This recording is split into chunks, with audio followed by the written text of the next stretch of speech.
à tous, merci d'être présents aujourd'hui pour notre webinaire prévu à 14 heures. Il est 14h01, 14h02, je propose que l'on démarre pour ne pas perdre trop de temps. Les personnes se reconnecteront par la suite si elles le souhaitent. Merci de nous rejoindre pour ce thème qui nous a semblé intéressant à évoquer, comment manager avec sérénité et efficacité après la crise du Covid-19 que nous avons tous subie. Tout d'abord, je propose que l'on se présente rapidement. Je vais laisser Peggy éventuellement se présenter. Bonjour à tous et bienvenue et merci de vous être connectés. Donc, je suis Peggy Éléonore, consultante en management pour A2Com Formation. J'ai un bagage de management en société de prestation qui m'amène à avoir la compétence en termes de management à distance, mais aussi en management de proximité, puisque j'avais des équipes dans les deux conditions. J'ai travaillé un petit peu sur cette question du management après le Covid et j'avais l'idée de vous faire ces remontées. Quant à moi, je suis Pierre-Étienne Huttot, je suis directeur d'A2Com Formation, qui est l'entité formation du groupe A2Com. Alors, je propose juste en quelques mots, en quelques secondes, de vous présenter A2Com. A2Com Formation, c'est un organisme de formation qui existe depuis une vingtaine d'années. Notre objectif, notre métier, c'est d'accompagner les entreprises, les organisations dans le domaine de la formation et vers le digital. Donc, il nous a semblé intéressant, suite à la période de crise que nous avons rencontrée, de réfléchir autour de cette situation managériale post-confinement, puisque nous-mêmes, évidemment, nous tous, on a pu rencontrer des situations de management et se poser des questions sur la reprise d'activité après le confinement, avec ses propres équipes. Et l'idée pour nous, voilà, pendant ces 45 minutes, c'est de pouvoir vous accompagner et peut-être vous apporter quelques solutions. Alors, en termes d'organisation de ce webinaire, je propose de le faire en 3 étapes. On va faire un premier webinaire, une première étape qui va être un état des lieux. Alors, sur les différentes situations managériales suite au déconfinement, Peggy va aborder quelques sujets autour de cet état des lieux pour ensuite arriver assez rapidement, puisque c'est le but de notre webinaire, à des propositions de solutions, évidemment. On va essayer de vous apporter des solutions très concrètes, très présentes, que vous pourriez éventuellement mettre en application aussitôt le webinaire. Voilà, l'idée pour nous, c'était que vous puissiez repartir avec des choses très concrètes de cet événement. Et puis la 3e étape sera plus un moment de questions-réponses que vous pouvez poser tout au long du webinaire. Je vous invite à utiliser le formulaire de questions-réponses que vous pouvez trouver sur votre interface. Et puis, on se proposera avec Peggy de répondre à ces questions à la fin du webinaire pendant 10-15 minutes ensemble. Et puis, je m'interdirai pas, peut-être, pendant le webinaire, de prendre 1 ou 2 questions pendant l'événement, si jamais on est vraiment dans le sujet. Voilà. Peggy, tout d'abord l'état des lieux, des différentes situations managériales à la suite du déconfinement. Voilà. Oui, exactement. Alors ça, c'est une analyse qui est intéressante dans le sens où, par rapport à cette crise, nous ne l'avons pas vécue tous de la même façon parce que nous avions, c'est une crise conjoncturelle, du coup, qui effectivement a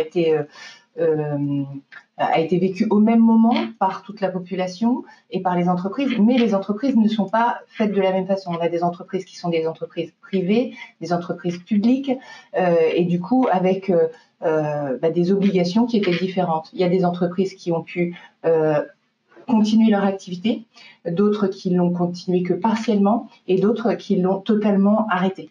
Et de ce fait-là, cette crise majeure nous a plongé dans un inconnu pour tous, parce que nous n'avions jamais vu ça. Mais finalement, on peut se dire que n'importe quelle crise nous amène dans un inconnu, puisque on ne sait jamais ce qui va. On est un peu tenu par le temps et par les événements du temps, et on ne sait jamais ce qui peut arriver en plus de ce que l'on vit sur le moment. Donc, c'est vraiment ce que l'on a ressenti de manière complètement énorme avec la crise du Covid-19. Ce que les petites crises structurelles que l'on peut vivre habituellement quand une entreprise connaît une crise de communication ou une crise liée à son organisation ou à ses ventes. Là, ça a été une crise majeure qui nous a plongé dans un inconnu. Peut-être un inconnu qui pouvait être confortable parce qu'en fait, on pouvait s'appuyer sur le fait que tout le monde finalement était plongé dans ce même inconnu, mais néanmoins qui restait quelque chose qui qui nous amenait vers quelque chose, vers un nouveau. Ok. Alors du coup, quelles conséquences sur les tâches, sur les hommes? Alors, le premier élément, c'est quoi? C'est la gestion de l'urgence? Oui, la gestion de l'urgence pour les tâches et les hommes, c'est-à-dire que on a vu la déclaration du président qui a été amenée le week-end avant qu'on soit mis en confinement, et du coup qui a fait que on s'est retrouvé. Alors il y avait des entreprises qui avaient un petit peu cette notion de confinement qui allait arriver. On l'avait d'ailleurs un peu tous, mais je crois qu'elle nous a quand même tous poussés dans une réalité immédiate. Et à partir de là, pour les dirigeants, pour les managers, il a fallu gérer cette urgence et s'adapter au plus vite à ces situations, à la mise en chômage partiel de collaborateurs qui pouvait être faite le matin même, le lundi matin même, pour 2 heures avant le démarrage, ou alors les obligations qui ont suivi après dans la gestion de cette crise, du fait des protocoles mis en application, des confinements qui étaient continués et ce genre de choses. Donc à partir de là, effectivement, cette gestion d'urgence, elle a été permanente pendant le Covid, et je dirais qu'elle continue aujourd'hui parce que les protocoles évoluent, les situations évoluent également, que les situations économiques également ont plongé dans l'urgence financière certaines entreprises. On se retrouve sur des crises un peu plus traditionnelles, mais qui amènent cette gestion d'urgence à aller peut-être chercher l'opportunité et à s'adapter au plus vite à un marché qui est complètement changé. Déjà, on était dans de la réactivité, mais là, on est carrément dans de l'hyper-réactivité. On est dans de l'hyper-réactivité, et ça se sent énormément au niveau des managers, qui doivent s'adapter complètement, aussi bien en termes d'organisation interne que de marché. Donc, ça veut dire gestion de l'urgence, recréer des tâches? Recréer des tâches. Alors, il y a beaucoup de tâches qui ont été recréées du fait de cette nouvelle organisation. On l'a vu, ces entreprises ont dû s'adapter au marché qui était devenu ce qu'il était. Alors, par exemple, on a vu des entreprises qui se sont mis à livrer alors que traditionnellement elles ne livraient pas. On a vu des partenariats entre des entreprises. Moi, j'ai vu, par exemple, un libraire qui a fait un partenariat avec un boulanger pour pouvoir continuer son activité. Donc, ça nécessite, en termes d'organisation, on imagine bien, de préparer les commandes, ce qui n'était probablement pas fait avant puisque c'était du libre service. Ça nécessite de la livraison. Ça nécessite une certaine organisation à mettre en place. Ça, c'est les tâches pour une adaptation. Mais après, du marché financier. Après, il y avait les tâches qui ont été recréées pour respecter le protocole. Je crois que tu l'as vu toi au niveau de la mise en place d'une procédure de protocole au sein de l'entreprise quand vous recevez du public. Là, il a fallu lire, analyser ce protocole, le mettre en place, se l'approprier. Ouais. Parfois même, dans des entreprises, il y a l'obligation d'avoir un référent Covid. Là aussi, on voit que c'est des nouvelles tâches. Donc, et ça, c'est pour les tâches les plus larges qu'on peut imaginer. Mais j'imagine qu'il y a plein de tâches. Et d'ailleurs, il y a des sondages qui prouvent que il y a eu beaucoup de tâches qui ont été recréées au sein des entreprises. C'est vrai qu'on a vu beaucoup d'entreprises pendant le confinement créer une nouvelle offre, bâtir une nouvelle offre. La notion de la livraison que tu évoquais tout à l'heure, on le voit dans certains restaurants, on l'a vu dans certains restaurants sur cet aspect. Donc c'était plutôt intéressant à voir. Donc oui. Ça veut dire aussi recréer des repères. Du coup. Je reviens sur recréer des tâches, par exemple sur la livraison. On ne faut pas oublier que pendant le Covid, on est passé sur Pâques. Et Pâques, pour les chocolatiers, c'est un événement majeur. Et pour eux, il y a eu une sacrée chute de chiffre d'affaires. Et bien, pour rebondir, ils ont été obligés de justement créer cette livraison dont on parle sur le marché, de faire une offre sur Internet, donc une adaptation totale qui pouvait être de la livraison à développer sur le site une offre qui soit proposée à leurs clients pour pouvoir essayer d'échapper à une crise financière à la suite du Covid. Et sauvegarder un maximum leur chiffre d'affaires. Exactement. Exactement. Donc effectivement, après, ça nous amène à recréer des repères. On le voit bien là avec les chocolatiers qui étaient dans un métier très manuel et qui ont dû prendre beaucoup de recul pour pouvoir finalement s'adapter et peut-être utiliser de manière plus courante des outils qu'ils n'utilisaient pas auparavant. Quand je parle du site internet, par exemple. Mais ça c'est dans cette typologie de marché. Dans des marchés plus traditionnels, ça a été recréer des repères parce que au niveau pour un manager, avoir des équipes qui étaient en télétravail, des équipes qui étaient au chômage partiel, ça c'est aussi compliqué à gérer. Comment on redistribue les tâches, comment on vérifie l'avancement. On sait qu'en France, par exemple, un chiffre qui tournait, c'est qu'il y avait à peu près 3% d'entreprises qui étaient en télétravail occasionnel. Ça fait peu, en sachant que pendant le confinement, on est passé à 24%. Et le bond a été énorme. Le bond a été énorme, et il faut savoir qu'on était à 3% parce qu'on n'était pas prêt. On a une culture du contrôle quand même en France qui est assez importante, et là, il a fallu lâcher prise et effectivement recréer les repères de l'entreprise à travers cette forme de travail en télétravail. Et ça a été important. Gérer les peurs et les angoisses également. Également, et ça, vous continuez à le gérer, j'imagine, aujourd'hui. C'est-à-dire qu'il y a eu les peurs et les angoisses liées au Covid, à ces communications qui étaient importantes sur le nombre de morts, la situation sanitaire qui pouvait être assez angoissante, et puis les peurs pour les salariés, pour tout à chacun en fait, d'attraper ce virus. On l'a vu par exemple au niveau des salariés qui faisaient des livraisons. Moi, je me rappelle avoir vu des échanges comme ça de salariés qui, pendant un temps, nous faisaient des livraisons mais n'avaient pas de masque parce qu'on ne considérait pas qu'ils étaient en face de ce virus. Et il a fallu gérer, je pense, ça. Mais pour les managers, maintenant qu'on est dans la reprise, c'est continuer à gérer ces peurs de collaborateurs qui se sont calfeutrés chez eux, qui se sont sentis en sécurité et qui doivent reprendre le chemin de l'entreprise avec encore du télétravail qui est proposé. On ne sait pas si au niveau sanitaire on est complètement sorti d'affaire. Et puis il y a la peur qui s'ajoute de finalement la situation de l'entreprise. Et ça, c'est les managers qui sont complètement attachés face à ça. C'est-à-dire que vous avez des collaborateurs qui entendent régulièrement aujourd'hui aux infos qu'on va assister maintenant à une crise financière majeure. Il y a des chaînes dont tout à chacun pensait qu'elles étaient très solides. On entend aujourd'hui qu'elles déposent le bilan. Donc pour toutes nos petites entreprises territoriales, on peut imaginer que les collaborateurs vont être attentifs. Et quand vous avez des collaborateurs qui sont encore pour des entreprises industrielles qui n'ont pas complètement redémarré au chômage partiel, on peut imaginer les angoisses qu'il peut y avoir sur ces populations de salariés. C'est vrai. La disponibilité du matériel ? Oui, alors la disponibilité du matériel du fait de l'urgence à passer en télétravail, effectivement, toutes les entreprises n'étaient pas prêtes à avoir ce matériel qui permettait le télétravail. Donc, il a fallu s'équiper à un moment où le marché n'était pas complètement ouvert pour l'équipement, bien que globalement, on le verra, il y avait quand même une belle masse d'équipements.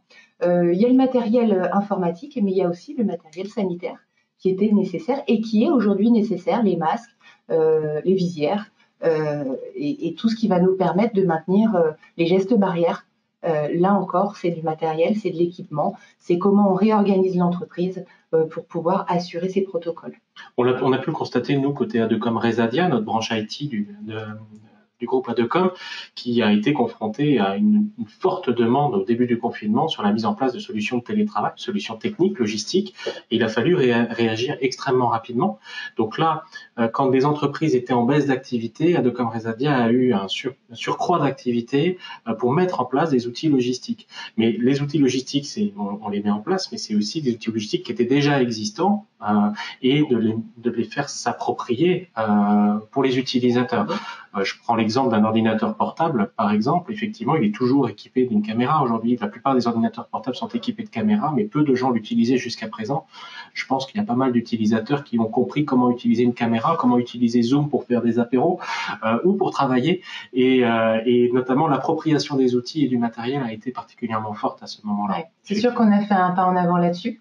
Et ça, c'est peut-être un des points positifs qu'il faut retenir parce que la crise, ce n'est pas que des points négatifs. Les sensibilités. les sensibilités de chacun avec le télétravail. Est-ce qu'on est favorable au télétravail? Est-ce qu'on est favorable à être vu par mes collègues dans mon environnement personnel? Les sensibilités liées à la gestion aux peurs et aux angoisses qu'il peut y avoir. Voilà, les managers ont dû être sensibles à ces sensibilités. Et puis enfin, la gestion du télétravail face au travail sur site. Oui, le télétravail par rapport au travail sur site, ça veut dire qu'on n'a plus la vue de nos collaborateurs. On ne voit pas comment ils avancent, on ne peut plus contrôler. Et là, effectivement, eh bien, il faut vraiment savoir lâcher prise. Et du coup, ça, c'est un point important. Par ailleurs, il faut voir que pour les collaborateurs, le travailler sur site, c'est aussi un confort, c'est aussi un cadre, c'est aussi rassurant. Être isolé dans son appartement et télétravailler, ça peut être inconfortable et il a fallu gérer ça aussi. C'est vrai, effectivement. Alors, ce qui nous a semblé intéressant dans la suite, c'était peut-être de vous présenter quelques petits chiffres que Peggy va nous commenter. Un premier chiffre qui est intéressant, qui est que 87% des salariés ont estimé disposer d'un équipement numérique suffisant. Oui, alors ça c'est intéressant parce qu'effectivement, bon, après on connaît un peu la population française et on voit que le niveau d'équipement informatique est correct en France. Là, pour le coup, effectivement, quand je disais des difficultés matérielles, bon, il y avait un équipement. Ce que Pierre-Étienne a rajouté, qui est intéressant, c'est que finalement, il y avait peut-être l'équipement, mais pas le savoir-faire de l'équipement. Donc maintenant, ça va être un point sur lequel il va falloir également se questionner, c'est-à-dire est-ce que les collaborateurs qui ont utilisé leur équipement personnel dans cette période de crise vont vouloir continuer à utiliser leur matériel alors que la crise est finie et peut-être qu'ils vont faire des demandes spécifiques par rapport à ça au niveau de leur manager. 78% ont estimé avoir la possibilité d'adapter leurs horaires pour répondre à des contraintes personnelles. Je pense qu'on a tous été un peu confrontés à ça. Donc ça, c'est vraiment le gros avantage du télétravail, c'est qu'on peut adapter ses horaires. Et là, je pense que c'est quelque chose qui est très vendeur. On voit d'ailleurs aujourd'hui que le télétravail, c'est quelque chose qui fonctionne bien et les salariés l'attendent. C'est un mot-clé qui revient énormément sur Internet. Donc les entreprises ont un défi à ce niveau-là. Ok, 77% ont vu leur activité redéfinie et 68% leurs objectifs de travail. Oui, alors ça c'est un zoom important pour les managers. C'est-à-dire qu'aujourd'hui, vous avez des collaborateurs qui ont vu beaucoup de choses. On a vu recréer des tâches, redistribuer des tâches, de la nouveauté. Eh bien, il va falloir, pour les managers, prendre du recul sur que font leurs collaborateurs et évaluer ça. Et peut-être revoir les objectifs de travail. Ça a pu faire un bond en avant sur certains postes. 48% des salariés ont eu le sentiment de travailler plus que d'ordinaire. Alors ça, c'est un point sur lequel il s'agit d'alerter. C'est effectivement le cas, c'est une grande majorité quand même, hein. On n'est pas à 50%, mais 48%, c'est important. Et il faut savoir que dans ces 48%, les managers sont essentiellement visés par ces 48%. Les managers sont des managers intermédiaires qui ont vu hiérarchiquement une descente d'informations et une descente de tâches à envoyer vers leurs équipes, mais également les remontées des collaborateurs. Et du coup, on a des managers aujourd'hui, la population de managers, c'est aussi la population sur laquelle on risque d'avoir le plus de risques psychosociaux. Donc, il va falloir soutenir les managers pour les dirigeants. Et il y a même certaines entreprises qui envisagent de mettre des cellules téléphoniques pour écouter. Au même titre qu'on a vu pour les hôpitaux, hein, mais je crois que nos managers ont été très sollicités et il faut l'entendre, il faut savoir les écouter et les laisser parler, évacuer. Ok, pour l'état des lieux, on a fait un petit tour avec quelques éléments chiffrés. Ce que l'on propose maintenant, effectivement, et je crois que on est sur le cœur du sujet de notre webinaire, ce sont les propositions de solutions en fonction des différentes situations rencontrées par les managers. La première solution, c'est communiquer avec ses équipes, hein, c'est ça? Oui. Alors, elle est fondamentale cette solution parce que avec une période inédite comme ça, il est essentiel de multiplier les temps de communication avec toutes vos équipes. Ça va vraiment être essentiel parce que et bien sûr en leur donnant des objectifs. Ça va être essentiel parce que ça va les rassurer, ça va leur permettre d'évacuer aussi leur stress.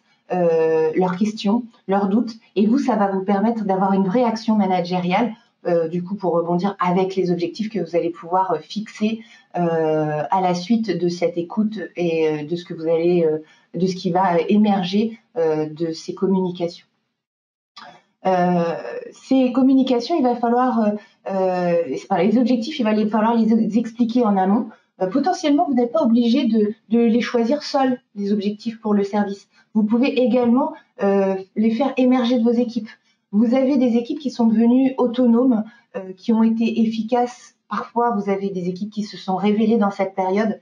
Servez-vous de cette énergie en faisant émerger des objectifs d'équipe qui vont être discutés ensemble. Vous aurez des équipes qui seront plus impliquées et du coup, ça sera hyper positif pour l'avancée du service.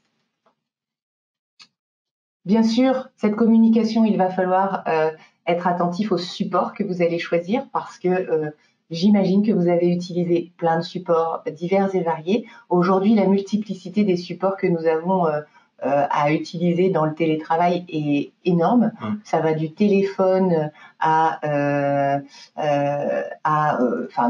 l'appel téléphonique au SMS au Teams, au outils collaboratifs, Zoom, voilà. Ouais, c'est ça. Et du coup, vous pouvez, vous en tant que manager, mais les équipes aussi, être noyés avec tous ces outils. Donc, choisissez le bon support qui permettra un échange confortable.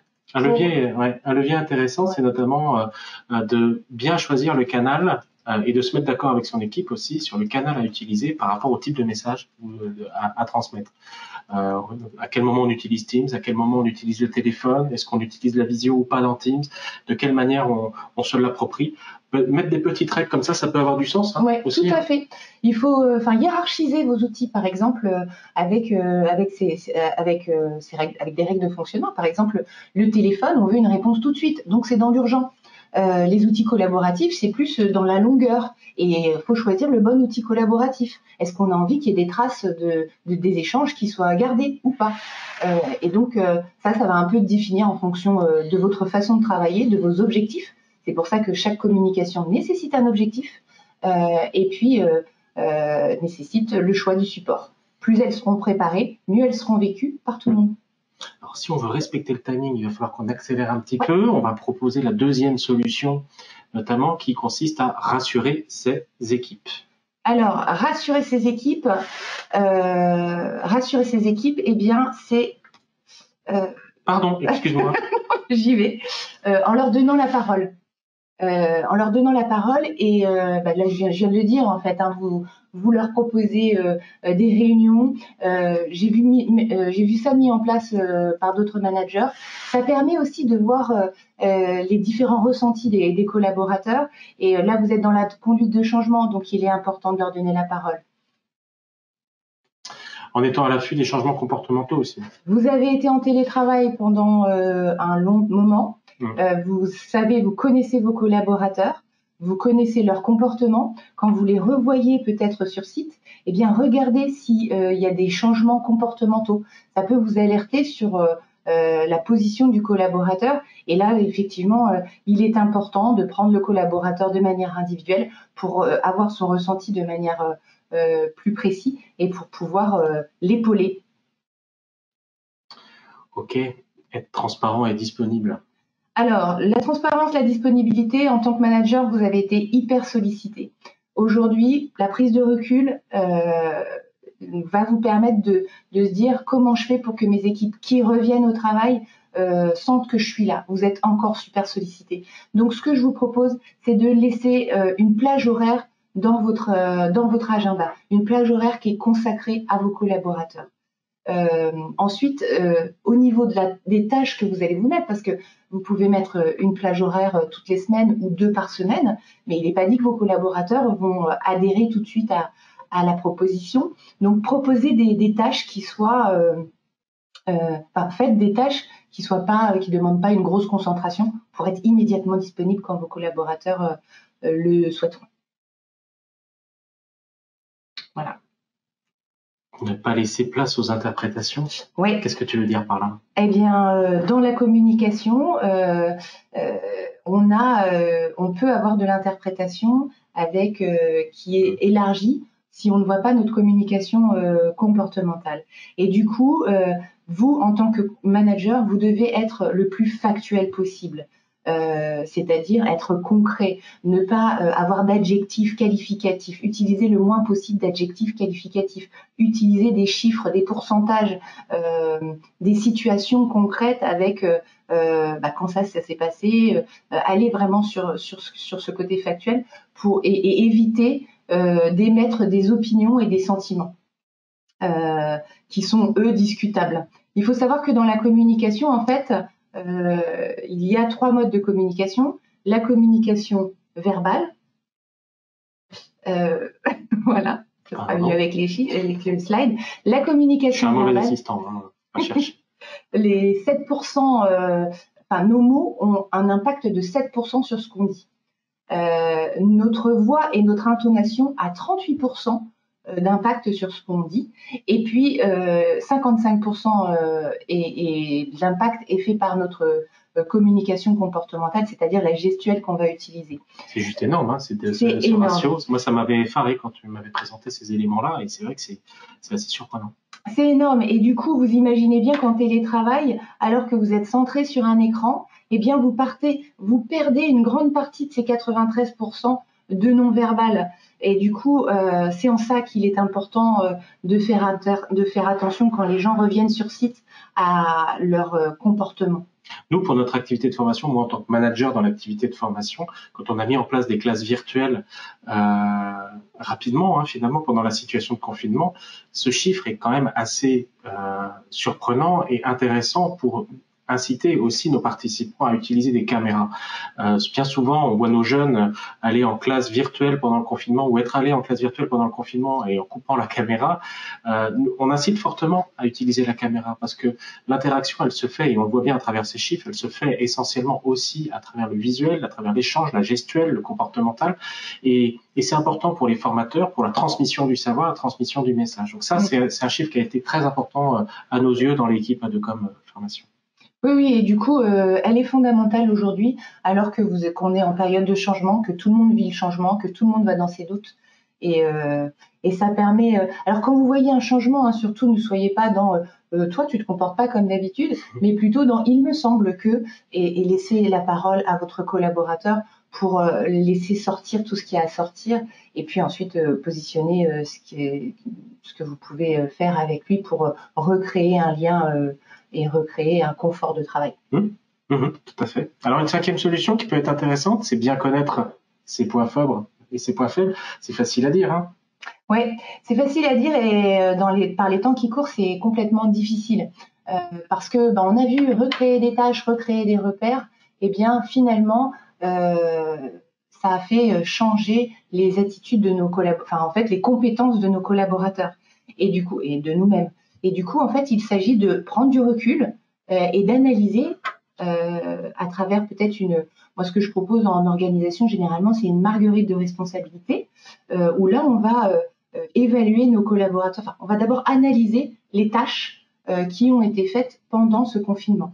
Donc, pour chaque responsabilité, quelle tâche rentre dans chaque responsabilité? Mais concrètement, comment je les évalue, mes collaborateurs? Moi, par exemple, mon équipe, comment je peux évaluer factuellement mes collaborateurs? Il existe des outils pour ça? Oui. Alors après, en fait, vous faites, quand vous avez analysé toutes les tâches, eh bien, vous allez évaluer le niveau de compétences techniques, mais aussi le niveau des savoir-être. C'est-à-dire qu'on va être un peu comme ce qui se passe sur les outils d'entretien annuel, sauf si vous n'en faites pas, mais une grille d'évaluation en savoir-faire, savoir-être, qui va vous permettre, en fonction des besoins. Alors, sur les savoirs, c'est souvent très très clair, hein, vous savez techniquement ce dont vous avez besoin.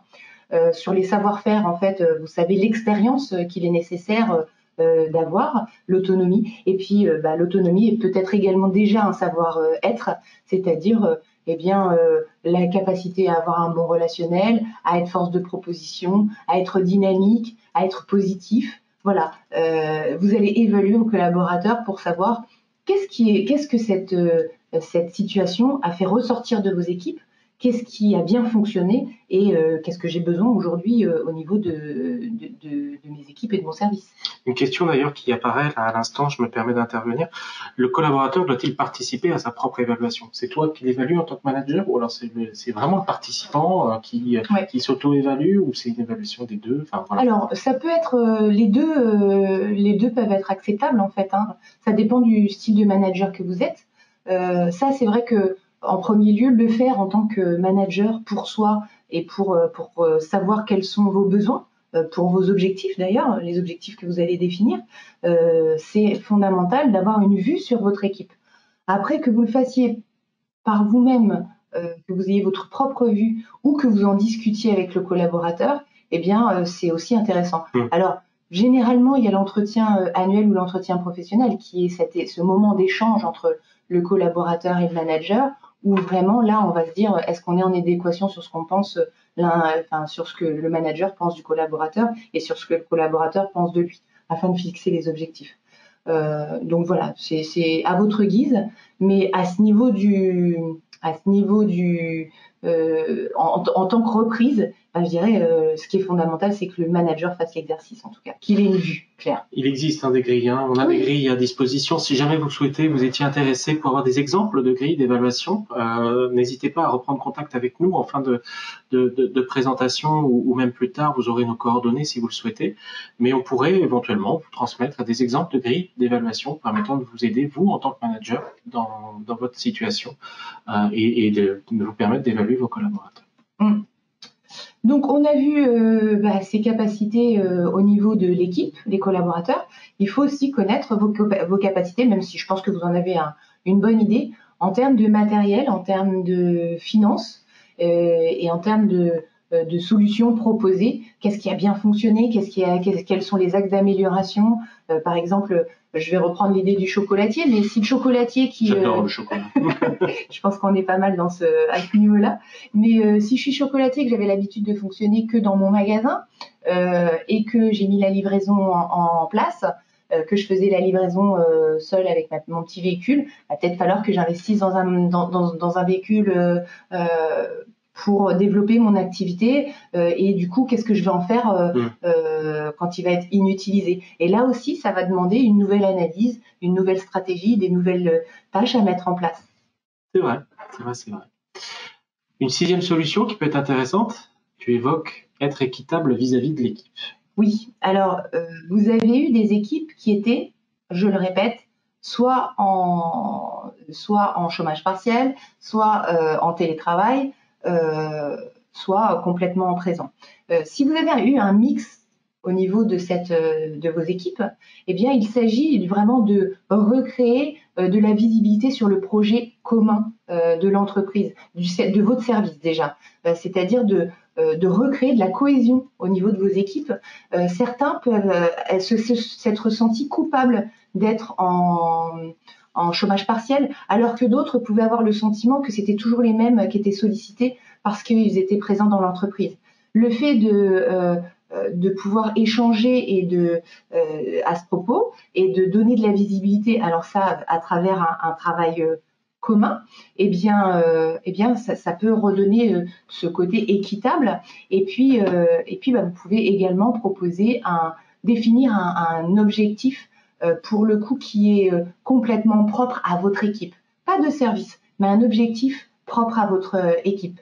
Et ça me fait penser, concernant l'objectif, pensez toujours à ce que ces objectifs soient SMART. Alors SMART, effectivement, c'est un terme qu'on entend, on l'entend le terme beaucoup. SMART. En quelques mots, parce que peut-être que certaines personnes ne savent pas ce que c'est un objectif SMART. Alors ça, c'est fondamental. Dès qu'on parle d'objectif, derrière, mettez les critères SMART. Sinon, c'est pas un objectif. Il faut qu'il soit spécifique, donc parce qu'il est propre à vous, à votre service, à votre équipe. On a parlé préalable des objectifs de service. Là, on parle des objectifs d'équipe. On n'est pas sur les mêmes. Il y a plus de spécificité.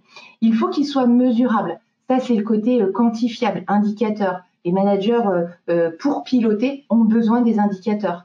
Donc, les objectifs vont vous permettre de définir des indicateurs pour savoir si vous y arrivez, si vous êtes en train d'y arriver ou pas. Et ça va vous permettre aussi de lancer de la mobilisation auprès de vos équipes. Il faut qu'il soit ambitieux, faut que ça soit un challenge, que ça soit pas ce que vous faites au quotidien, donc il faut qu'il y ait un côté un petit peu pimenté. Et puis il faut qu'il soit réaliste. Néanmoins, c'est-à-dire qu'il ne faut pas que ça soit trop ambitieux. Ne souhaitez pas devenir beaucoup, mais un peu quand même. Voilà, je ne vais pas demander à mon service d'être totalement investi sur le marché anglophone si je n'ai qu'une personne qui parle anglais et que ce soit fait dans les 6 mois.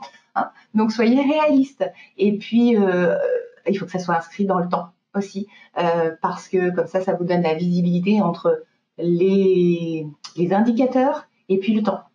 Donc voilà, ça c'est le côté SMART, S-M-A-R-T. Voilà. Comme la voiture. Comme la voiture. Ah oui, effectivement. effectivement.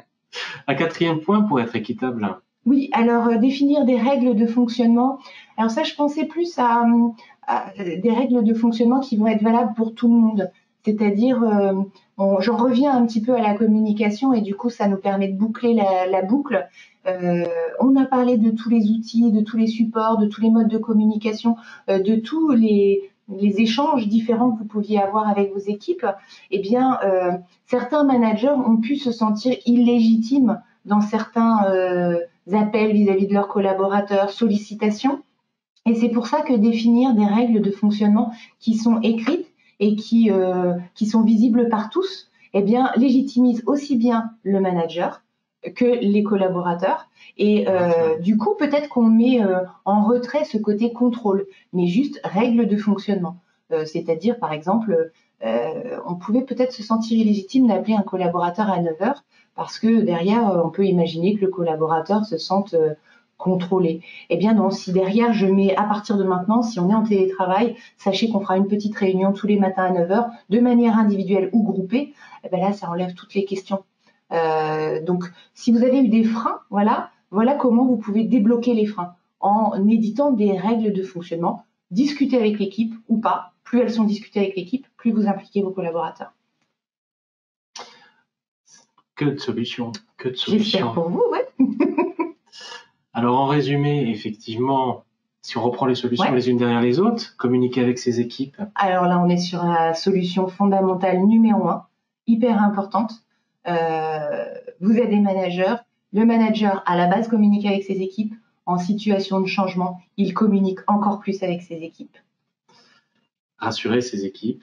Ben, ça nous amène la suite. Pour rassurer ses équipes, en fait, il est fondamental de les entendre communiquer, de savoir repérer où est-ce qu'ils se trouvent et puis de leur apporter de la visibilité sur ce qui va être fait. Être transparent et disponible, c'est lié. Hein. Ouais, être transparent et disponible. On a vu les plages horaires qui sont indispensables. Ah, j'ai peut-être oublié sur le côté transparent. N'hésitez pas à dire que vous ne savez pas. On a vécu une période de trouble majeur. Un manager n'a pas toutes les solutions et les équipes sont capables de l'entendre. On reste humain avant tout. Voilà. Il faut juste garder la posture du leader et ça c'est pas incompatible. Ne pas laisser place aux interprétations, c'était la 4e solution. Soyez factuel dans vos propos. Des faits, rien que des faits, pas des opinions, pas des sentiments. C'est ce qui vous permettra d'être légitime et crédible parce que ce ne sera pas discutable. Bien connaître ses points forts et ses points faibles.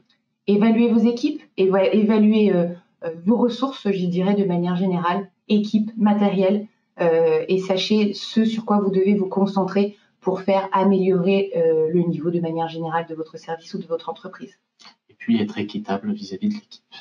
Pensez que toute l'équipe n'a pas été mise au même niveau en fonction des besoins, qu'il va falloir réajuster le tir et du coup qu'il va falloir à nouveau communiquer et peut-être recréer de la cohésion d'équipe avec tous ces collaborateurs qui ont vécu des choses différentes.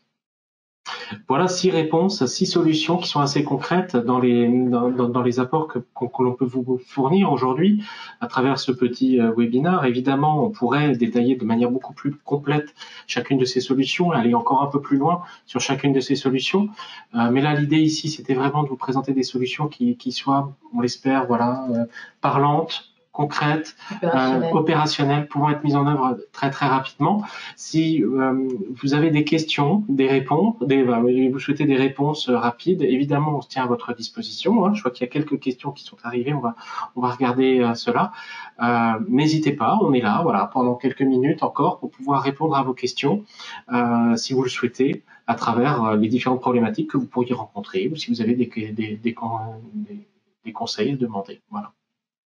Alors, on nous demande, l'occurrence, avez-vous des grilles d'évaluation de modèles type? J'ai répondu tout à l'heure. Donc, on pourra vous en fournir plusieurs modèles, parce que sur les savoir-être, c'est intéressant d'en avoir plein, et vous pouvez vraiment en créer de toutes sortes en fonction de votre problématique.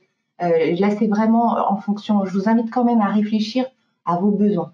Vous avez vos équipes, qu'est-ce qui est indispensable? Par exemple, sur une équipe de développeurs, j'ai pas besoin forcément d'avoir des gens qui soient hyper communicants.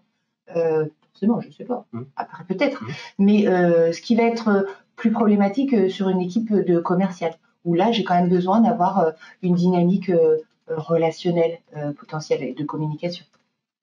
On nous pose la question aussi sur le collaborateur et l'évaluation. On en parlait tout à l'heure. Le manager doit-il s'évaluer? C'est intéressant qu'il s'évalue. C'est moins intéressant qu'il fasse. Enfin, alors, moins intéressant qu'il fasse évaluer par ses collaborateurs, ça dépend. En fait, ça dépend comment c'est fait. Et ça dépend comment est votre équipe. Si vous avez une relation avec votre équipe qui est très positive et où il y a de la bienveillance, pourquoi pas? Ça peut être intéressant de savoir et poser la question comment vous avez perçu le management dans cette situation. Voilà, comme ça, c'est de manière large et vous allez avoir des retours.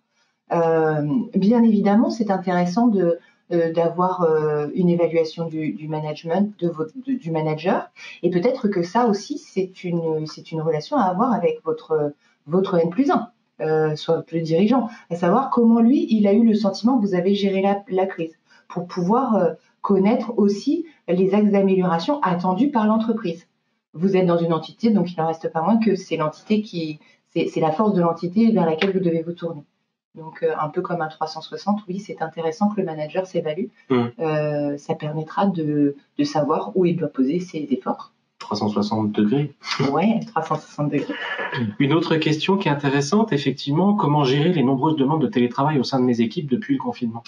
Et oui, alors ça, c'est vraiment le point qui ressort le plus aujourd'hui, c'est que le télétravail, c'est vraiment ça, le vent en poupe. Donc, il s'agit de mettre à plat votre organisation de travail, de voir déjà, dans un premier temps, quelles sont les valeurs de l'entreprise au niveau de la direction. Ensuite, de mettre à plat l'organisation de travail. Qu'est-ce qu'il est possible de faire en télétravail ou pas?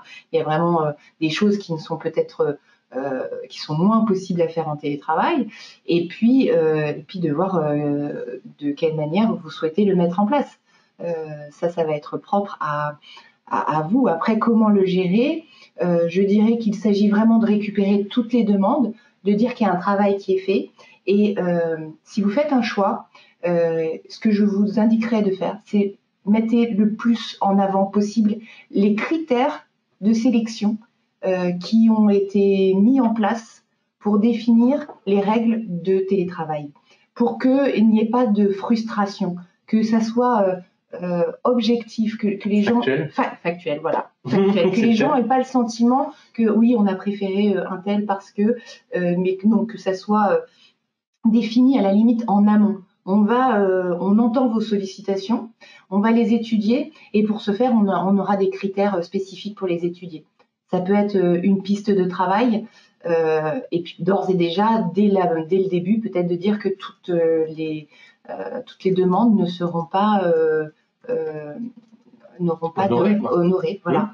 C'est important de le dire aussi. Voilà.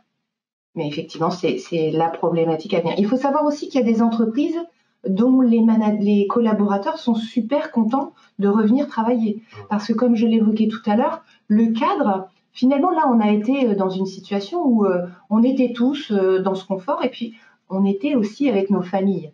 C'est pas négligeable. Quand vous vous retrouvez seul en télétravail toute la journée et que le conjoint n'est pas là, les enfants ne sont pas là, vous êtes seul. Vous êtes seul face à vos problématiques de travail. Ça aussi, il faut peut-être éduquer nos collaborateurs à ça. C'est-à-dire que c'est pas facile de gérer ça, alors que dans l'entreprise, vous avez la possibilité d'aller voir le collègue qui va vous faire sourire 2 minutes.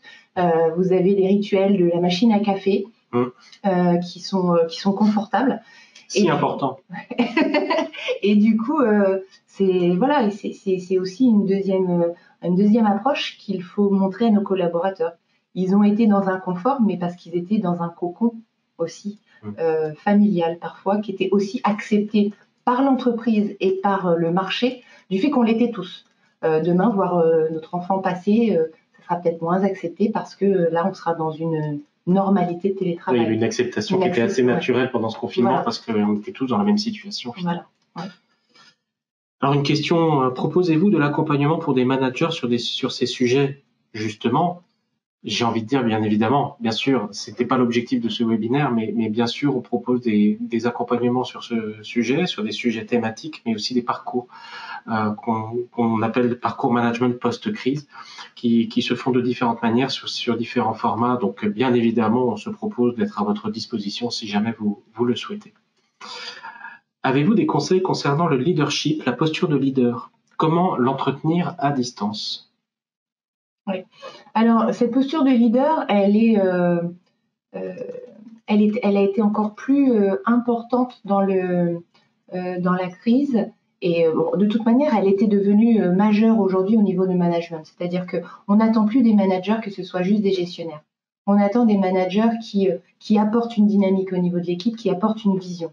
Avoir cette posture de leader, c'est avoir une vision. Et plus vous avez une vision claire de ce où vous voulez aller, plus vous embarquez vos équipes, quel que soit finalement le contexte dans lequel elles se trouvent.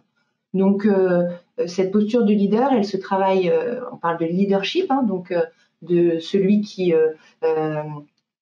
comment dire, au niveau du navire, qui amène le navire sur une voie. Et du coup, le navire, c'est votre service et c'est vous qui devez le porter à travers votre vision. Les opérationnels font la partie gestion, la partie technique. Donc, vous occupez-vous de la vision et pour que cette vision, elle soit le plus claire possible, eh bien, il s'agit de définir des objectifs, pas seulement les objectifs de service tels que attend votre direction, mais soyez force de proposition, allez plus loin que ça, soyez dans le challenge. Qu'est-ce que vous, en tant qu'individu, qu'est-ce que vous voulez qu'il reste de vous dans cette entreprise? Et là, vous êtes vraiment sur vos valeurs et du coup, ça va développer chez vous une motivation, une forme d'épanouissement et un leadership. Après, le leadership, ça se montre aussi avec l'exemplarité. Quand je suis manager et que je veux être leader, eh bien, je suis force d'exemplarité. Donc, je suis toujours à l'heure. On a vu du télétravail, par exemple. Dans le télétravail, je suis exemplaire dans ma façon de me vêtir aussi pour aller télétravailler. Je suis exemplaire dans mes propos, je suis exemplaire, voilà. L'exemplarité à tout domaine va amener ce côté leadership. Pensez aux leaders que vous avez en tête et en général, c'est leur exemplarité et la vision, ces deux points-là qui se démarquent. Alors, une question sur les objectifs, effectivement. Pouvez-vous me rappeler les initiales de l'objectif SMART, s'il vous plaît? Alors, SMART, donc spécifique, parce que c'est propre à vous, mesurable, dans le sens quantifiable. Donc, même la qualité est quantifiable. Par exemple, je veux améliorer le ressenti de mes clients, la satisfaction client, eh bien, je vais aller travailler sur l'indicateur des réclamations, le nombre de réclamations. Et je peux dire que pour améliorer ce point-là, eh bien, je vais diminuer mon nombre je vais faire en sorte de travailler sur la diminution de mon nombre de réclamations. Voilà, donc ça, c'est les indicateurs. Il doit être ambitieux, ça de challengeant. Il doit être néanmoins réaliste, donc ambitieux mais pas trop. Et puis inscrit dans le temps. Alors pour aller plus loin, on peut même ajouter parfois un E. Le E, c'est le E de écologique, non pas vert, mais en rapport avec vos valeurs. Il doit respecter vos valeurs à vous en tant que manager. Donc ce serait SMART. SMART, ça peut être pas mal aussi. Ok. Une autre question. J'ai souvent peur que la communication auprès de mon équipe à distance soit prise pour du contrôle. Alors tu l'évoquais tout à l'heure. Comment trouver le bon dosage? Alors, le bon dosage, je dirais que vous le ressentez par rapport à vos collaborateurs. Il y a des communications globales avec votre équipe. Et là, du coup, tout le monde est présent et ça va être plutôt par rapport à des informations, par rapport à des suivis de projet, ce genre de choses. Quand vous faites des communications individuelles, là, je dirais que vous pouvez calibrer le comportement de la communication de votre collaborateur et voir peut-être son niveau d'agacement. Ça va se jauger par rapport à l'autonomie en termes de compétences du collaborateur et son niveau d'implication. On peut jauger ça par rapport au management situationnel finalement, où je vais adapter ma communication à le niveau d'autonomie de mon collaborateur et son niveau d'implication. Moins je sens un collaborateur impliqué, plus je vais être derrière lui, plus je vais avoir besoin d'échanger. Plus je sens un collaborateur autonome, impliqué, plus je peux laisser de la place entre les échanges. Donc ça va vraiment se situer à ce niveau-là. Je suis dirigeant d'entreprise. Comment savoir si mes managers ont bien vécu cette période inédite? En leur posant la question. C'est pas faux. Oui, je crois que c'est important et c'est fondamental d'avoir. Là, on a parlé des managers vis-à-vis des collaborateurs, mais pour les dirigeants, il est fondamental d'aller voir, d'autant qu'on a vu que cette population managériale a été hyper sollicitée, que là, c'est en train de se dessiner. Moi, j'ai entendu que par des professionnels en psychologie que les retombées de la crise en termes de psychologie pouvait avoir lieu dans 3 mois, 3 mois après le déconfinement. Donc, il est important d'entendre leur ressenti, leur vécu, et puis de voir quelles actions on peut mener par rapport à cela. Et enfin, je crois que c'est la dernière question, à moins qu'il y en ait d'autres, peut-être. Mon équipe a besoin d'être informée et rassurée suite à la crise. Est-ce mon rôle d'être un relais de cette attente auprès de la direction générale? Alors, mon équipe a besoin d'être informée et rassurée suite à la crise. Est-ce mon rôle d'être un relais de cette attente auprès de la direction générale? J'imagine que c'est quelqu'un qui est en posture de manager intermédiaire et qui demande est-ce que je dois être un relais au niveau de la direction générale pour avoir C'est le propre du manager. Le manager intermédiaire est toujours dans cette enclume, en fait, entre ses équipes et... Sympa l'image. Oui, mais c'est un peu le côté inconfortable du métier, alors qu'il y en a plein d'autres de confortables. Mais effectivement, de véhiculer ses ressentis d'équipe, oui, c'est son rôle, tout à fait. Ok. Peut-être y a-t-il d'autres questions? Je regarde, on a répondu principalement à l'ensemble des questions. Alors, il y a des questions qui se ressemblaient pas mal, donc j'en ai sélectionné que quelques-unes. Il est 14h53, on va arriver à la fin de ce webinaire. Est-ce que tu souhaites ajouter quelque chose? Est-ce que tu... Je pense que pour les managers, pour les managers, je vous souhaite bon courage parce qu'il y a beaucoup à faire. Vous avez un chantier devant vous, il y a beaucoup de réflexions. On est dans une situation de conduite de changement, finalement. Donc, pensez vraiment à être dans cette conduite de changement. Allez chercher l'information auprès de vos équipes, utilisez-la, travaillez-la. Mais surtout, si vous allez la chercher, c'est important de l'utiliser et de lever les doutes, lever les questionnements pour pouvoir redonner de l'énergie. Et puis faites attention à vous aussi, sachez parler à votre dirigeant pour libérer aussi vos doutes et vos inquiétudes. Voilà. En tout cas, merci à vous, merci à toi, Peggy, merci pour cet échange. N'hésitez pas, alors j'ai mis une dernière petite diapo avec des coordonnées notamment, mes coordonnées directes, notamment au niveau de l'adresse email. N'hésitez pas, si jamais vous avez des questions, des interrogations, je me ferai le relais auprès de Peggy, et puis on reste à vos côtés, on reste à votre proximité et prenez soin de vous, surtout. Voilà. Merci. Merci à tous, à très bientôt.